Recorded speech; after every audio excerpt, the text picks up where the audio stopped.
Engine start and liftoff of the Atlas Centaur rocket with the GOES-L weather satellite.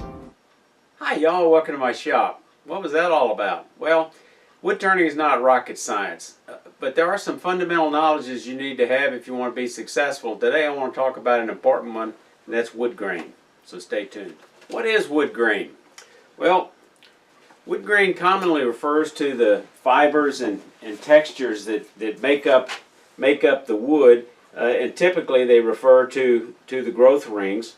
And it all varies on each and every type of species and even piece of wood that you pick up. A common analogy used in wood turning is that wood is made up of a bundle of straws, and that's going to vary based on the type of wood. So, for example, in this piece of boxwood, the growth rings are barely noticeable because the wood grows so very slowly. The growth rings are not very prominent, and it's a very tight-grained wood. In this piece of Bradford pear, even though Bradford pear grows fairly quickly. On the other hand, it can be very coarse-grained with relatively large cells or wide, conspicuous growth rings, such as found in oak, as shown in this example, or ash. So, how does grain affect our wood turning? Well, it affects it in several ways. Number one, it affects our choice of wood. It affects our choice of tools. It affects our choice of cutting technique. It affects our choice of finishing and more. Let's start with our selection of wood. Here's some examples of, we may be looking for wood that has a crotch where grain changes directions based on a limb or a root. Or we may be interested in the figure in the wood, such as the curl in this curly maple. Or we might be looking for some very tight, hard, tight-grained wood for threading a box, or possibly very plain, smooth grain for texturing. The grain affects our choice of tools. For example, for spindle grain, where the grain is running parallel with the body of the lathe, a skew or a spindle roughing gouge could both be suitable tools. But neither one of these tools would be appropriate for a bowl use and could actually be very, very dangerous. The reason those two tools might be dangerous on a bowl is because the grain, it continually changes on a bowl. So, for example, let's take a typical bowl, which is cut out of a section of log similar to this, oriented with the grain running perpendicular to the bed of the lathe. And first, we're going to be cutting against the grain as we cut across the end. Then we're going to be cutting into the grain right here. Then we're going to be cutting along the grain on this side. Then we're going to be cutting with the grain here. And guess what? We're only halfway around the bowl. We start the cycle all over again. And as a result of that, because of that grain, when you cut into end grain, you'll notice on a bowl, you always tend to have tear out when you get past the end grain and you start cutting into the grain on each side. And it'll be exactly opposite each other. It'll be here, and then it'll be over here. Let's look at cutting technique. The biggest impact is the direction the cuts will take. We're either going to get our best cut when we cut along the grain, not against it. Think about how we sharpen a pencil. Typically, we're cutting with the grain, as each part of the wood in front of the cut supports the fibers, as in we're cutting with this pencil. Alright, let's look at parallel grain that runs, the orientation is parallel with the lathe bed. This is typical of most spindle turning. Here's an example of a large candlestick. And you go from the larger to the smaller, similar to this set of pencils. Because if you think of this spindle as just one big bundle of pencils, and remember how we sharpen that pencil going downhill, we're going to do the same thing here. So, for example, we're going to cut a cove. We're going to cut in this direction, but when we get to the other side, we've got to change direction and come downhill to the bottom, and then change directions again, just as in that picture, that vase. Now, which way does your dog like to have its first stroke? The way it's laying down. So that's the direction from large to small, where each set of fibers is supporting the cut. Now, if we go the wrong direction, we'll turn this down a little bit.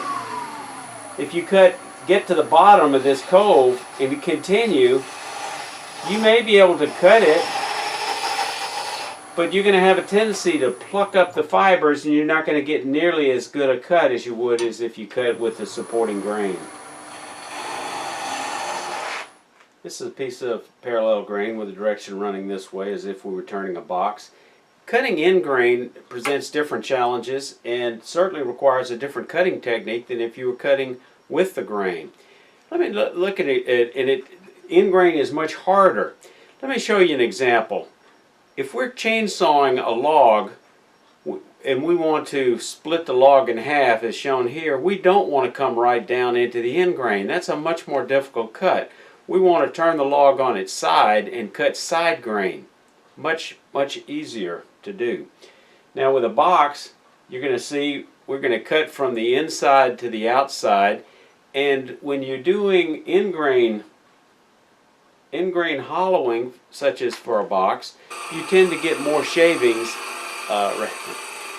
You tend to get more sawdust than you do shavings. I just want to touch on finishing, one of the last impacts of grain, just to mention a few things. End grain absorbs more finish than side grain, and this is a factor you typically run into flat work. Some woods require a different sanding technique because the grain may be very hard and it'll take a higher luster, and you might sand to a much higher level. Other woods maybe not so much so. Some woods that might lend themselves to using liming wax, for example, in this bowl here, where it's a very ring porous ash. Tried to do that with Bradford pear and it won't work at all. If you wanted to do chatter work on the end of a top on end grain is the only thing that'll accept chattering.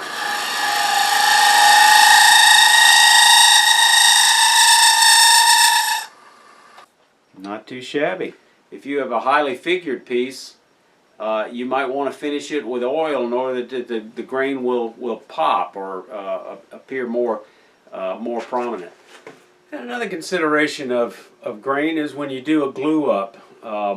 Side grain to side grain gives you your best hold, and that's important. For example, if you're doing a threaded glue block, you tend to make those out of side grain wood for the best possible hold. And let's look at this a little closer. So as we explained before, wood grain is a lot like a bundle of straws with end grain, so it tends to suck in the glue. It doesn't give you as strong a hold. So when you're making threaded glue blocks, you want to use side grain.